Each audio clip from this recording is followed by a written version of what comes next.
ଝିପିଝିପିଆ ମେଘକୁ ଚଟପଟିଆ ଭୋକ ସମସ୍ତଙ୍କୁ ତ ଲାଗୁଥିବ। ଶୀତ ପୁଣି ଲାଗୁଛି। କମ୍ ସମୟ ଆଉ ଜଲ୍ଦି ରେସିପି କ'ଣ ହବ ଚାଲ ବନେଇବା। ଘରେ ବ୍ରେଡ୍ ଥିଲା, ଏଇସବୁ ପନିପରିବା ମୁଁ କାଟି ନେଇଛି। ପ୍ରଥମେ ଗୋଟେ କଡ଼େଇରେ ଅଏଲ୍ ପକେଇ ଅଦା, ରସୁଣ, କଞ୍ଚା ଲଙ୍କା ଛେଚା, ପିଆଜକୁ ଆଡ଼୍ କରି ଟିକେ ଏପଟ ସେପଟ କରିନେଲି। ତାପରେ କ୍ୟାପ୍ସିକମ୍କୁ ଆଡ଼୍ କରି tomato ketchup, chilli sauce, soya sauce ସବୁକୁ ଆଡ଼୍ କରି ଭଲ ଭାବରେ ଏପଟ ସେପଟ କରିନେଲି। ଟମାଟୋକୁ ଆଡ଼୍ କରିଦେଲି।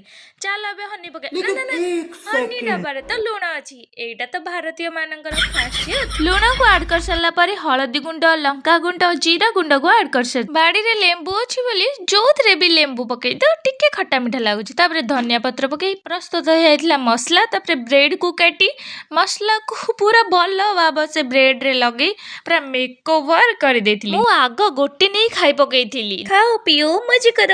ଦେଖା ହବ ନେକ୍ସଟ ଭିଡିଓରେ।